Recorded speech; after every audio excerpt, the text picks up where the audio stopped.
스루풋 어카운팅, 스루풋 회계 기초 2편을 진행하겠습니다.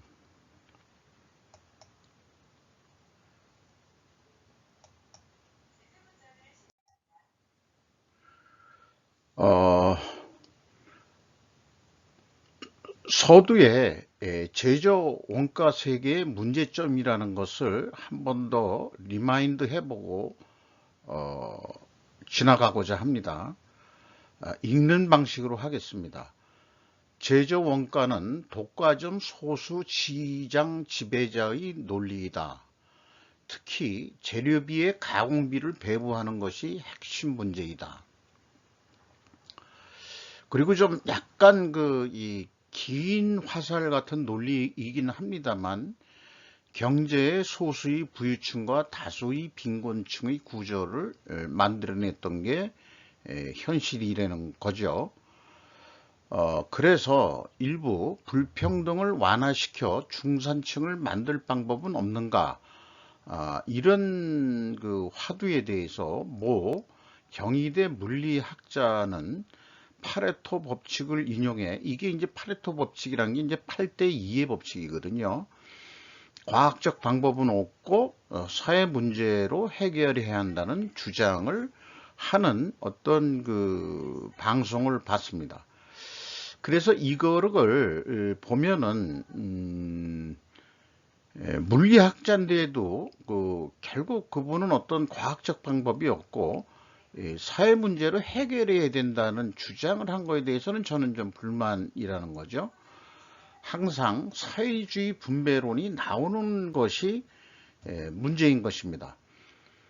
과학적으로 해결해야 될 문제를 이 인문 사회학적으로 사회주의 분배론을 들고 나오는 거죠. 이것이 이제 기본적으로 공산주의하고 사회주의가 이 발발한 어떤 그런 계기를 현대에 와서도 물리학자가 이렇게 돌려서 얘기한다는 것은 결국 사회주의 찬양주의 찬양을 하고 있다, 이렇게뿐이 생각이 되질 않습니다.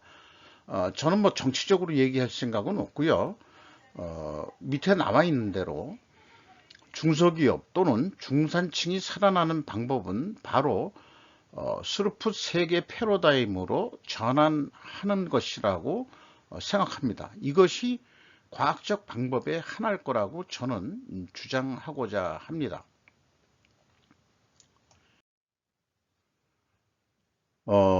과학의 발전 3단계라는 게 있는데요. 이 과학의 발전 3단계 요소가 회계도 다 다루고 있다라고 말씀드릴 수 있겠습니다. 분류를, 과학적 방법은 먼저 분류를 하는데 대분류, 중분류, 소분류 이런 식이 되겠죠. 그 분류의 기준은 무엇으로 할 것인가를 또 정해야 될 것입니다. 그 다음에 이제 상관관계 2단계는 이제 상관관계를 따지는 건데요. 이것은 이제 직접적인 영향이라기보다는 간접적인 영향을 얘기하는 거로 저는 이렇게 이해를 합니다. 이것이 이제 제조 원가와 판매 가격 관계, 그 다음에 이제 재고자산 평가와 손익 등의 관계 등등 여러 가지 이제 그 관계가 서로 얽히고 설키고 연결되는 그런 상관관계를 따지는 단계가 되겠습니다. 그리고 세 번째 이제 마지막 단계가 이제 인과관계인데 원인과 결과를 따지는 관계죠. 이것이 이제 직접적인 영향이고 최종적으로 이것이 이제 과학적 방법이라고 이제 저는 믿는 거죠. 그리고 또한 추적성 확보가 될 수 있다, 이렇게 이제 말씀드릴 수 있겠습니다. 그것이 이제 이 실현되어 있는 방법론이 이 스루풋 인벤토리 오퍼레이팅 익스펜시즈 이렇게 소개해 드릴 수 있겠습니다.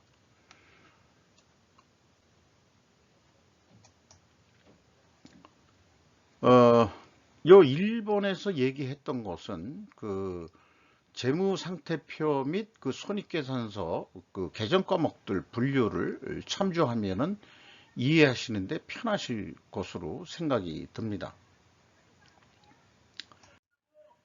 기초 1에서 얘기했던 것을 조금 더 복습하는 의미에서 실무적으로 그 재무제표를 다 동원해 가지고 재정원가 명세서 손익계산서 또 이런 것을 통해 가지고 한번 좀 리마인드 해보는 것으로 해보겠습니다. 재무제표 작성이라는 그 제목으로 소개를 해보겠는데요. 제조원가 명세서에는 재료비가 있습니다. 이 재료비도 요 샘플은 기초 재고가 없었는데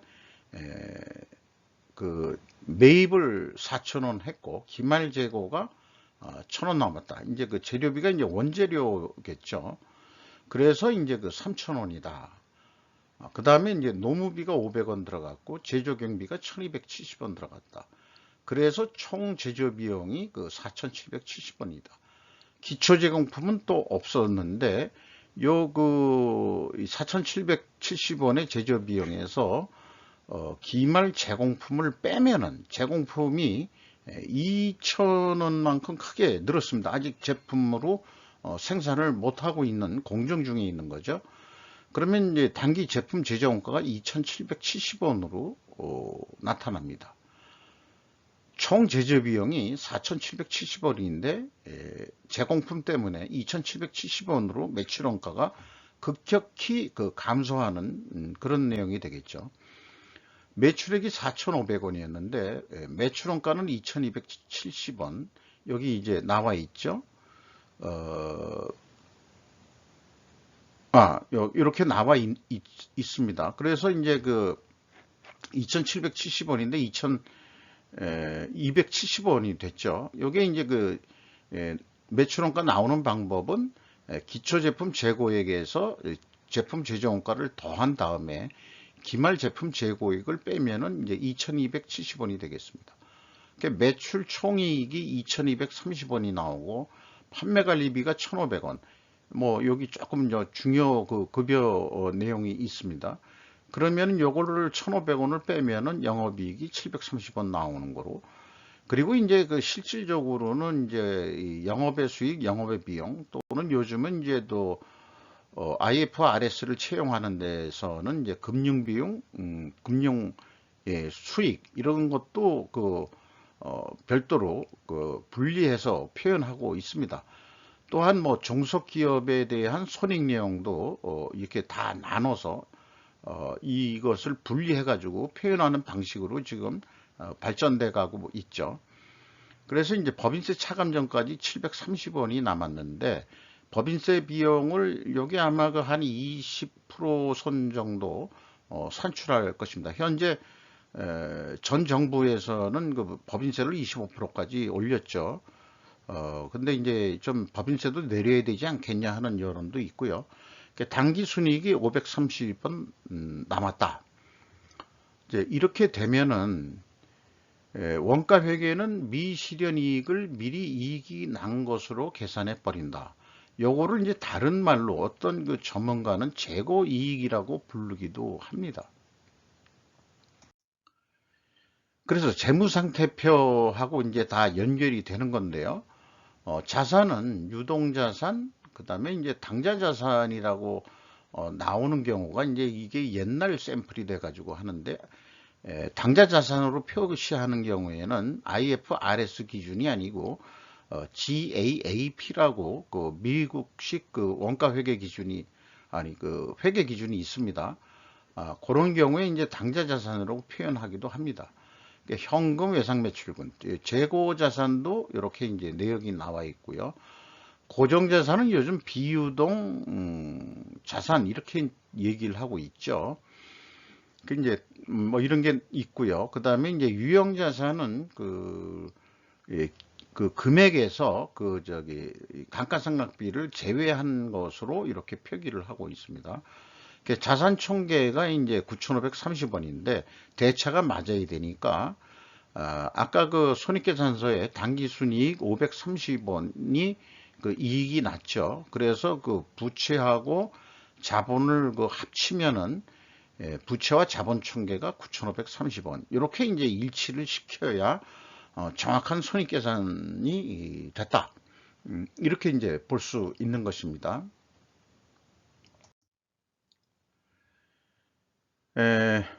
원가 회계를 디커플링 하자. 이렇게 이제 말씀드릴 수 있고요. 스리프 손익으로 손익 계산을 하면 어떻게 될까요? 라고 이제 질문식으로 좀 화두를 잡아 봤습니다. 스리프 손익 계산은 매출액 4,500원에서 그 매출 재료비를 이제 순수 변동비로 얘기할 수 있고요. 매출에 비례하는 변동비인데, 요거의 산식은 나중에 또 나오니까 그때 말씀드리기로 하고, 스루풋은 이제 그래서 3,072원이 남고, 공장 운영 비용, 판매 관리비 더해서 그 빼면은 스루풋 이익이 스루풋 손실로 198원 나오고, 원가 회계 영업이익하고 차이는 928원이 나오게 되겠습니다. 이익 차이의 입증은 제공품하고 제품이 있는데 이게 그 증가가 2,500원이 됐죠. 여기에 이제 가공 비율이 37%였습니다. 요거를 2,500원 곱하기 37%를 해보시면은 928원이 되겠습니다.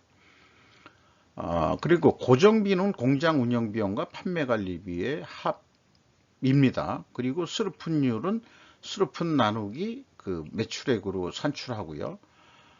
그래서 기업 경영의 의사결정은 스루풋, 요거 공원이익이라고도 요즘 얘기하는데 요즘 요거는 이제 좀 무시를 해도 되겠습니다. 그냥 스루풋, 국내에서 공원이익이라고 번역하신 분이 있는데 사실은 좀 안 어울리는 것 같아요. 그래서 그냥 스루풋으로 그냥 이해하시면 되겠습니다.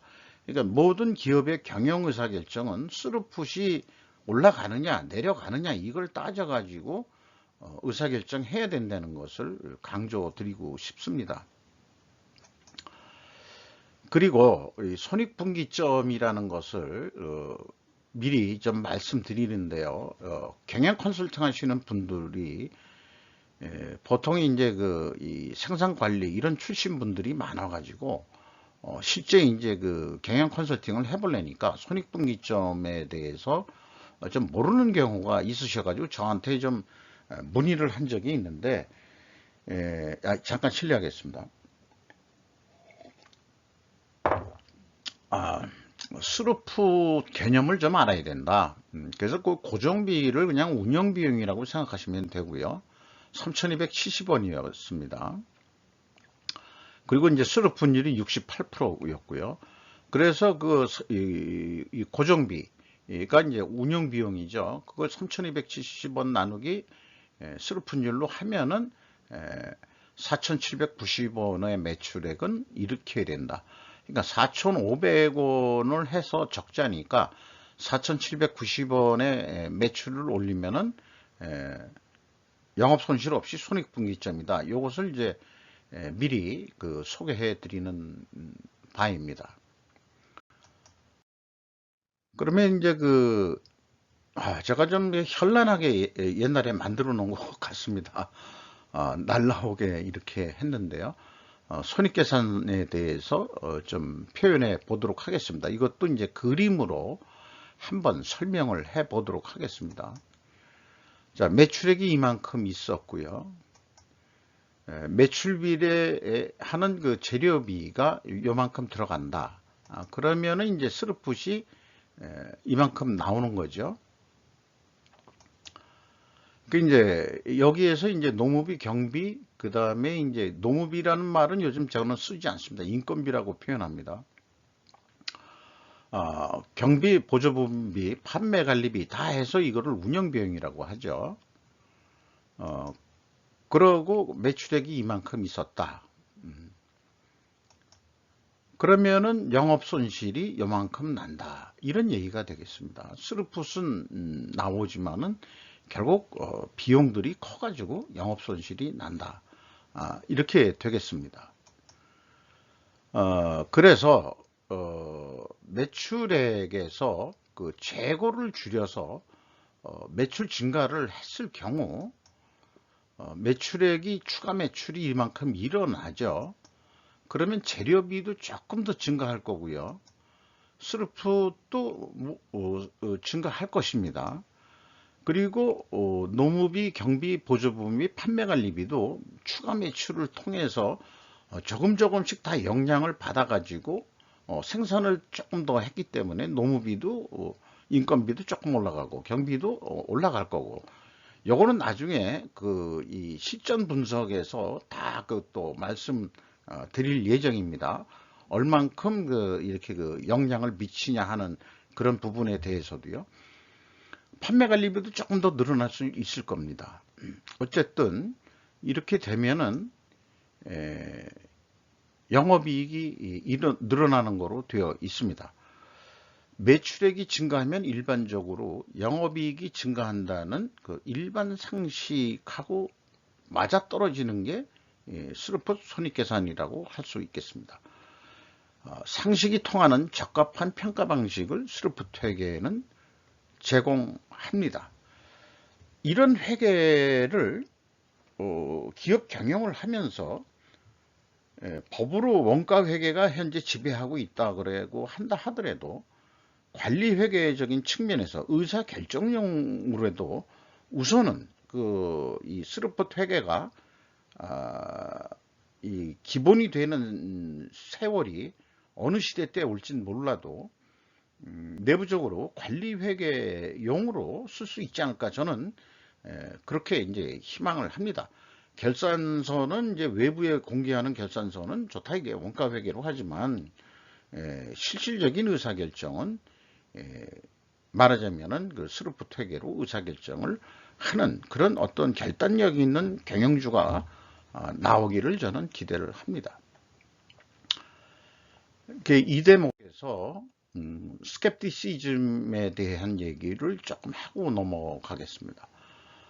스캡티시즘이라는 용어를 제가 처음 본 것은 상장사 협의회 감사사 그 과정이라는 게 있었는데요. 거기에서 좀 배운 그 용어가 나왔습니다. 그게 이제 그 전문적 의구심이라고 그 감사사 과정에서는 번역이 되어 있는데, 요거를 이제 그 어떤 철학 쪽에서는 회의론이라고도 얘기하고, 그 다음에 이제 합리적 회의주의라고도 얘기를 합니다. 기초 1에서 말씀드렸던 그 칼 포퍼의 그 과학 철학의 그 선구자이신 그 칼 포퍼 옹이 아마 하는 그 철학이 과학 철학이 합리적 회의주의라고 그렇게 말씀드릴 수 있겠습니다.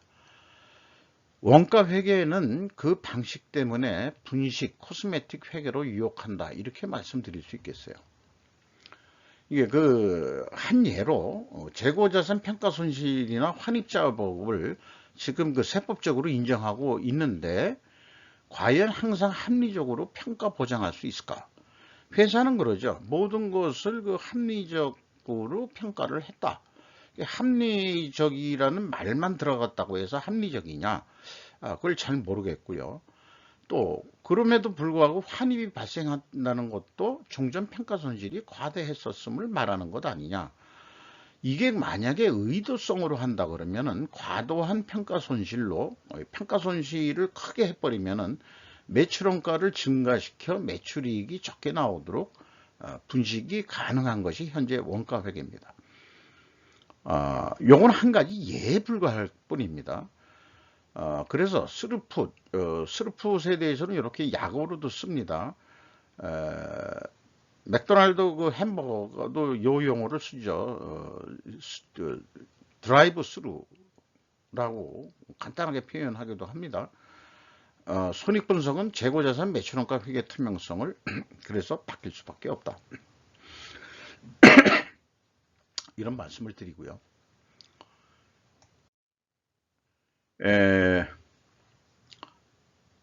회계에 대한 기본 분계 원칙이라는 아주 기초를 말씀드리고자 합니다. 복식 부기 회계는 원인과 결과란 과학적 사고방식을 연습할 수 있는 훌륭한 도구다. 이미 말씀드렸고요. 손익계산서란 결과에서 원인을 찾는 훈련일 수 있다. 이렇게 좀 말씀드릴 수 있겠습니다. 이 붕괴의 8원칙이란 것은 옛날에 이제 북이라고 얘기했을 때, 요즘은 북이라는 용어를 잘 안 쓰는데요. 북키핑이라고 얘기를 하기 때문에 이제 우리나라나 동양 쪽에서 이제 북이라고 그 번역을 해서 쓰고 있습니다만은, 차변에는 이게 왼쪽을 차변이라고 합니다. 자산의 증가, 부채의 감소, 자본의 감소, 그 다음에 비용의 발생입니다. 이건 외우셔야 됩니다. 붕괴를 하려고 그러면은. 그리고 대변은 이제 오른쪽에 있는 건데요. 자산의 감소, 부채의 증가, 자본의 증가, 수익의 발생. 그래서 이거를 자연스럽게 외우려면 한 가지만 왼쪽만 외우면은 자산의 증가의 반대편은 자산의 감소고, 부채의 감소의 반대편은 부채의 증가고, 자본의 감소의 그 반대편은 자본의 증가고, 비용의 발생의 반대는 수익의 발생인 것입니다.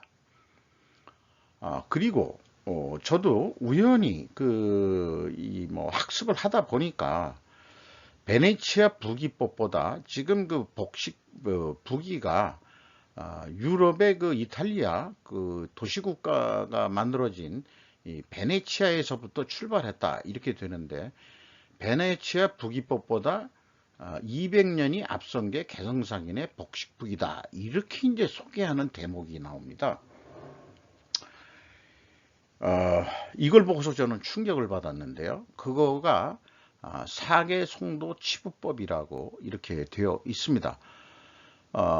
개성상인이면은 고려 시대 때부터 인삼 등으로 인해 가지고 국제 무역을 했던 것이고, 상당히 국제적인 교류가 있었다고 생각합니다. 이게 이제 국뽕적인 얘기는 아니지만은 동서양의 물물 상거래 교역을 위해서 그 당시에는 이제 이 중국 이제 이 실크로드를 통해 가지고, 실크로드가 이제 한 가지 루트만 있는 건 아니죠. 그러니까 겨울철에 갈 수 있는 길이 있고, 그 다음에 이제 여름철에 갈 수 있는 길이 있고 등등이 있는데, 동서양은 옛날부터 그렇게 교역이 있었다고 합니다. 200년이 앞섰다 그러면 분명히 로마, 이탈리아 반도까지 분명히 도달했을 것이다라고 그렇게 상상을 해봅니다. 이것은 호주 정부에서도 인정한 그런 내용으로 저는 기억을 하고 있습니다.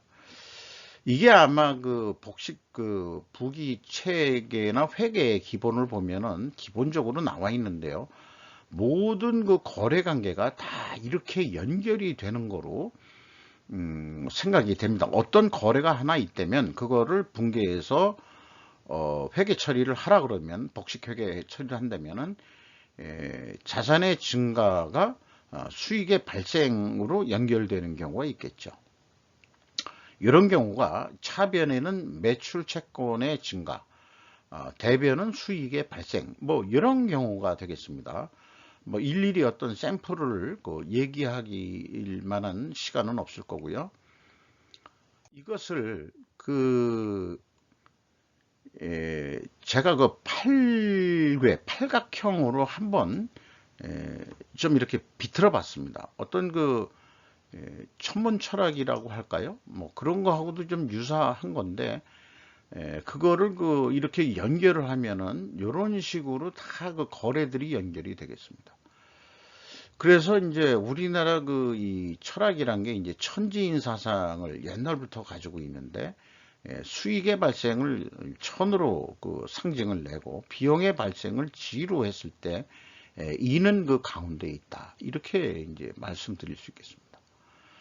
그래서 수익의 발생을 천이라고 그러면 비용의 발생을 수익의 발생에서 비용의 발생을 뺀 게 이익 실현이거든요. 또는 이제 비용이 크면 이제 손실이 나오겠죠. 요게 이제 천지인이다 이렇게 이제 말씀드릴 수 있겠습니다. 좀 엉뚱하긴 하지만은 제 나름대로 지적 노름을 좀 해봤다 이렇게 말씀드리고요.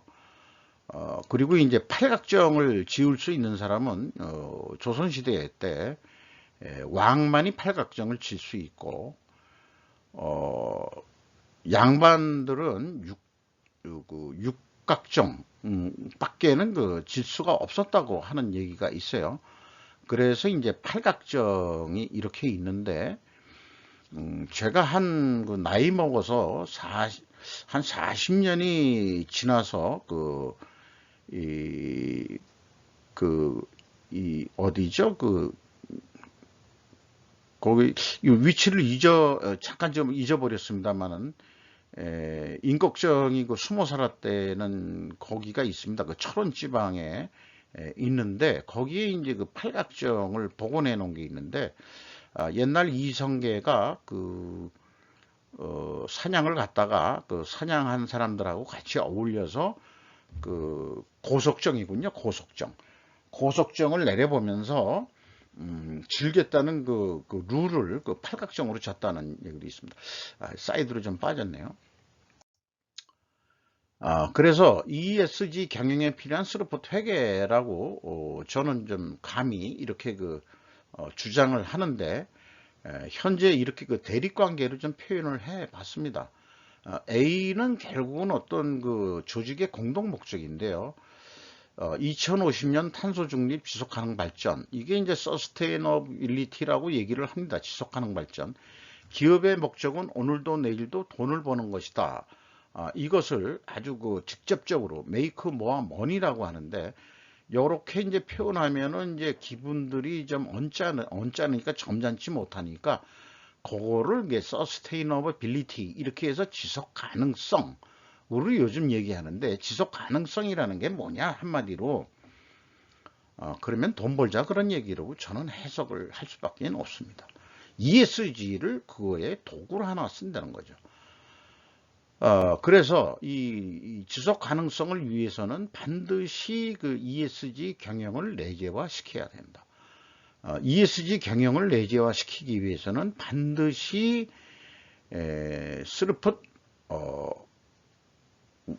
패러다임, 스루풋 세계의 어카운팅을 해야 된다. 다시 다르게 한편으로 또 표현하자 그러면은 지속 가능성을 위하여는 반드시 그 4차 산업혁명을 통해서 시간과 재고를 효율화시켜야 된다.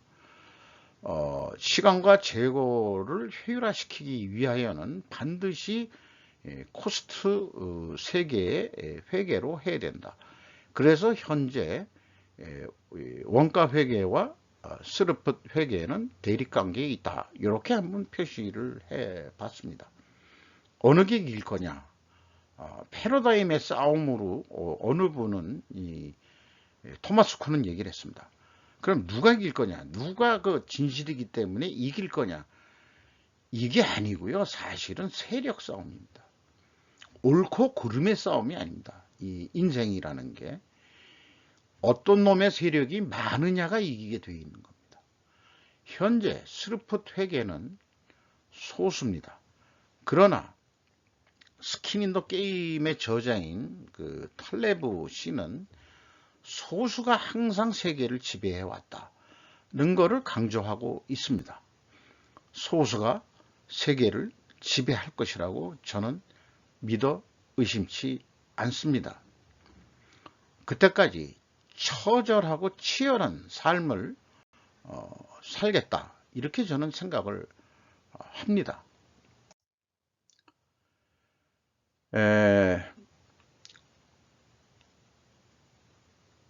이 갈등 해소도라는 그 도표를 통해 가지고 현재의 문제점을 다시 한번 표현해 봤는데요. 요건 이제 지속 가능성을 최적의 경영 의사결정이라고 표현해 봤습니다. 최적의 경영 의사결정이라는 것도 궁극적으로 다른 말로 하면은 이제 오늘도 내일도 돈을 버는 거죠. 그걸 지속 가능성이라고 얘기하고, 요거를 이제 그 필요 조건이라는 논리로 한번 제가 말을 해 보겠습니다. 최적의 경영 의사결정을 위하여는 반드시 스루풋 증가를 전제로 해야 한다. 스루풋 증가를 전제하기 위하여는 반드시 스루풋 회계를 기준으로 해야 한다. 한편 최적의 경영 의사결정을 위하여는 원가 절감을 전제로 해야 한다. 원가 절감을 전제로 하기 위하여는 반드시 그 원가 회계를 기준으로 하여야 한다. 그래서 현재 의사결정에 스르폿 회계 기준과 코스트 그 원가 회계의 기준이 서로 충돌하고 있다. 또는 갈등하고 있다.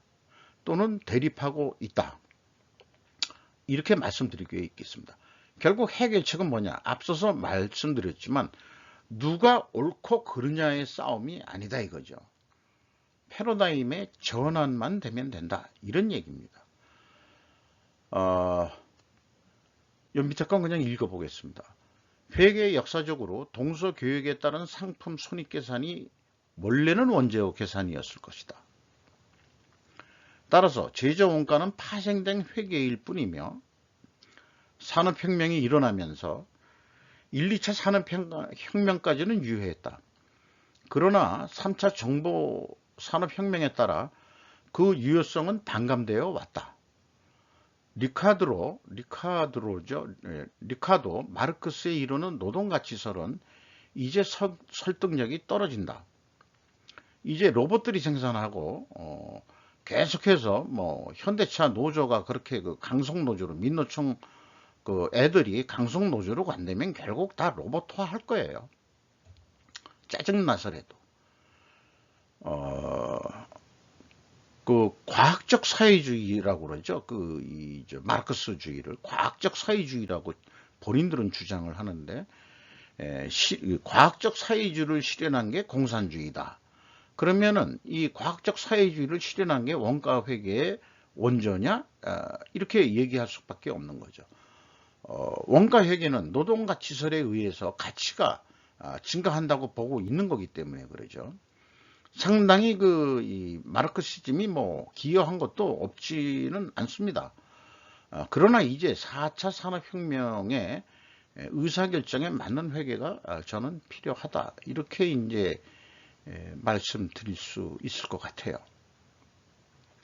사람들은 조금 더 창의적인 일로 가고, 그 다음에 이제 그 공장 유지 보수도 로봇이 일부 하는 경우도 있을 거고, 생산은 많이 로봇화하고, 사실 그 로봇 기계를 유지 보수하는 것은 또 사람이 할 수도 있겠죠. 그래서 다른 일자리는 또한 생길 겁니다만은 아마 그 노조가 언제까지 그 활성화될 수 있으려는지 모르지만 뉴스를 들어보면은 유럽에서 요즘에 그 노동 파업 뭐 이런 뉴스는 한 번도 그 몇 년간 들어본 적은 없어요.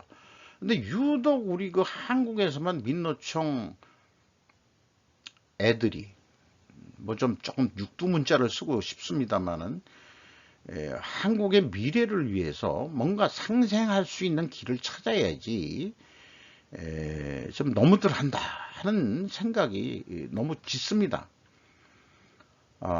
스르폿 회계로 결산을 해서 생산성 TOE 생산성 향상이 없다면 무조건 월급을 올려달라 이렇게 얘기하는 것은 무리가 있을 겁니다. 좀 약간 또 사이드로 좀 벗어난 얘기긴 합니다만은. 자, 그러면은 조금 더 실무적으로 얘기를 들어가 보도록 하겠습니다. 매출 재료비와 총 제조 비용은 어떻게 산출하느냐.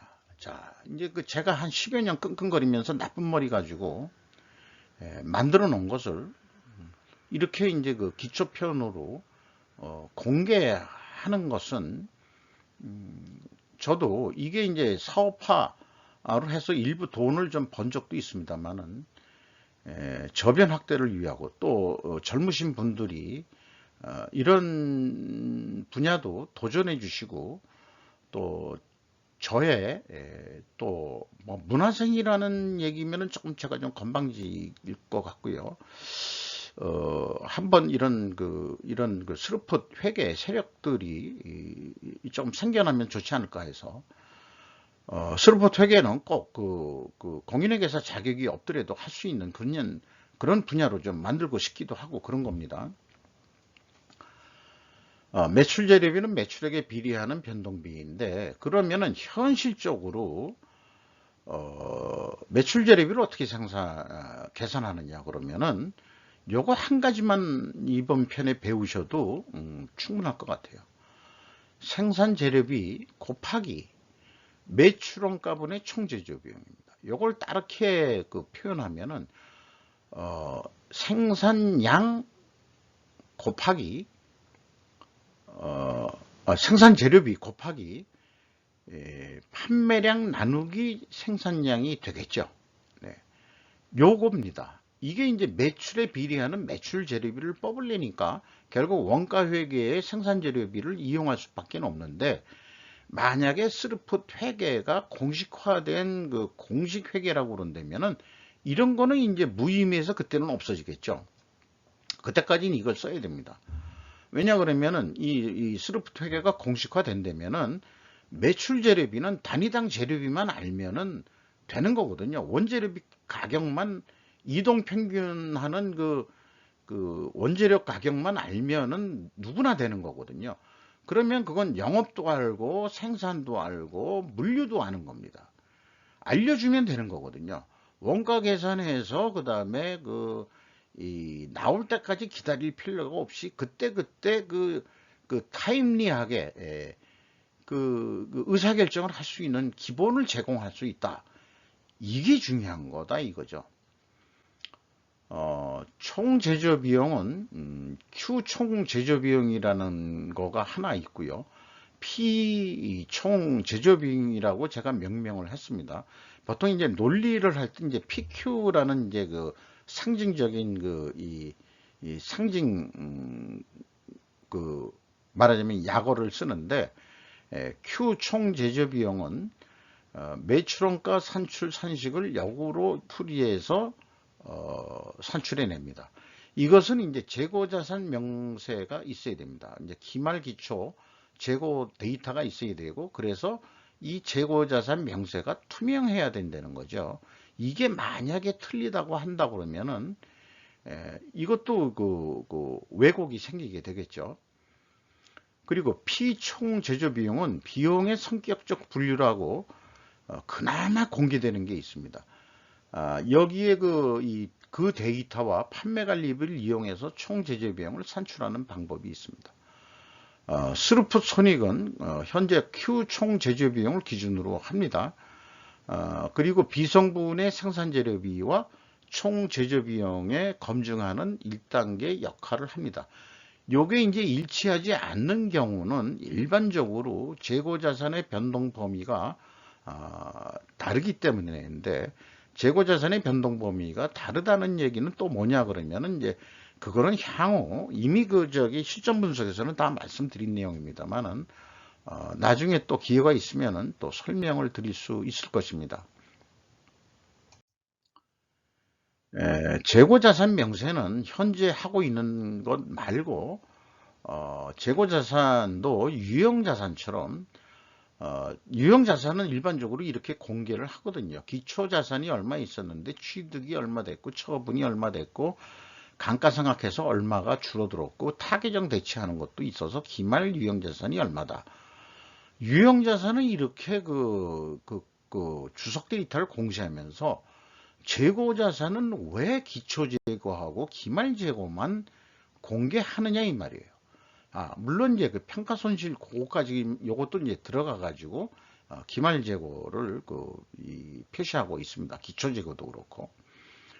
입고 출고 금액 얘기해 주라 이거를 이제 재고자산 흐름이라고 저는 명명을 합니다. 이렇게 해줘야 되지 않냐 이게요.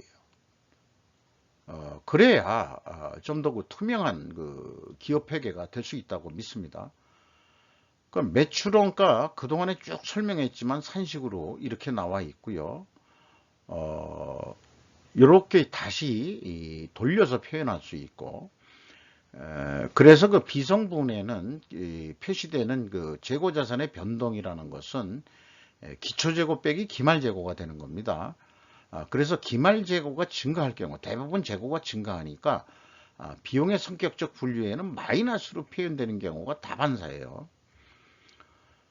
그래서 재고자산의 변동이라고 얘기를 하거든요. 요거 기초재고에서 기말재고 뺀 게.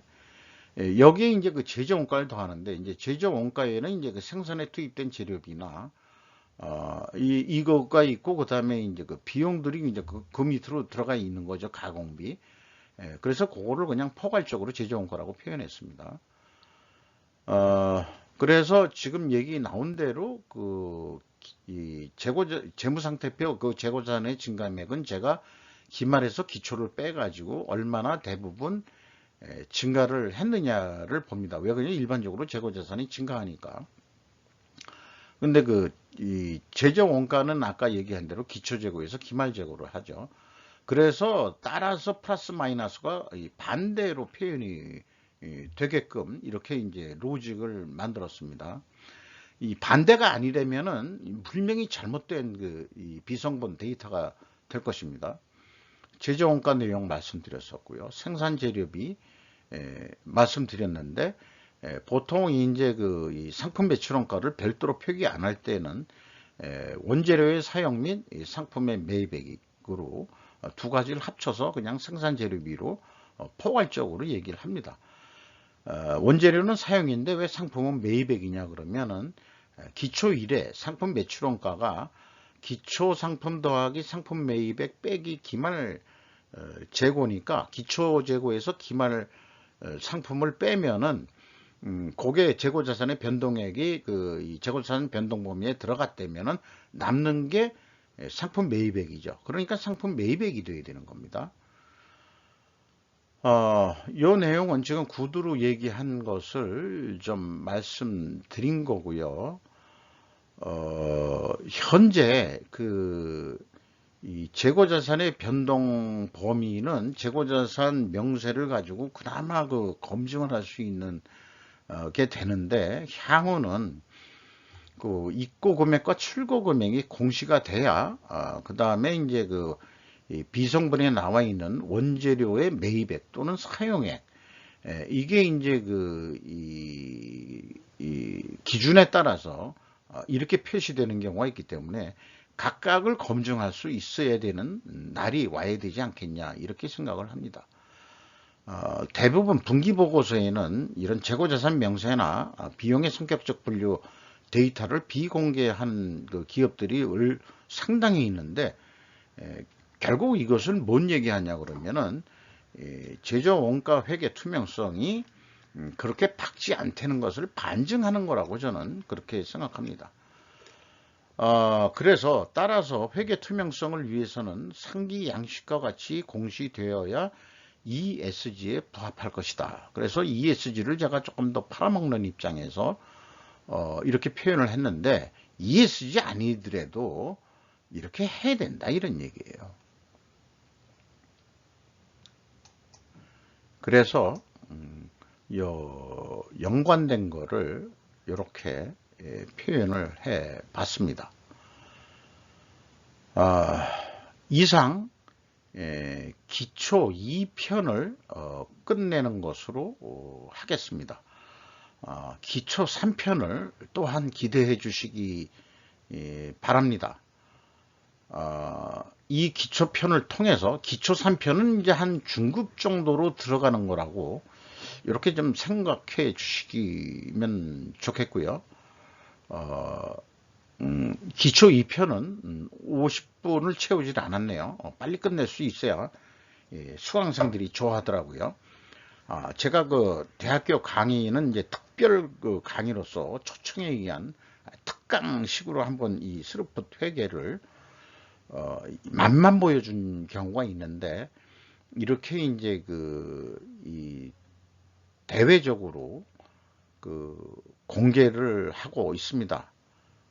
제 마음이 또한 나이가 들어가고 있다는 얘기고, 후학들을 위해서 조금 호기심을 발동시킬 수 있는 그런 모티브를 제가 제공할 수 없을까 하는 또 희망사항도 있는 것입니다. 현재로서 같이 연구하고 학습하시는 분들은 기업체에서 나름 어느 정도 자리를 가지고 있고, 원가에 대해서도 상당히 전문적인 그런 원가를 산출하시는 분들도 저하고 같이 연구를 좀 하는 그런 입장이기 때문에 뭐 어떤 그 기업체에서 하고 있습니다만은 기업체에서 아직 공식화하고 있을 만한 사항은 아니고요. 왜냐하면은 원가 회계가 워낙이나 이제 현재 그 지배력이 세기 때문에 그런 문제도 있습니다. 우리 그 스루풋을 그 하는 분들이 그 실제 그 기업에 계신 분들 이제까지 큰 경험은 없습니다만은 몇 군데 제가 전수를 했고 또한 주식 투자하시는 분한테도 전수를 한 적이 있습니다. 그런 경험이 있기 때문에 이 스루풋 회계가 조금 더 확산되기를 저는 희망하면서 기초 2편을 마치도록 하겠습니다. 감사합니다.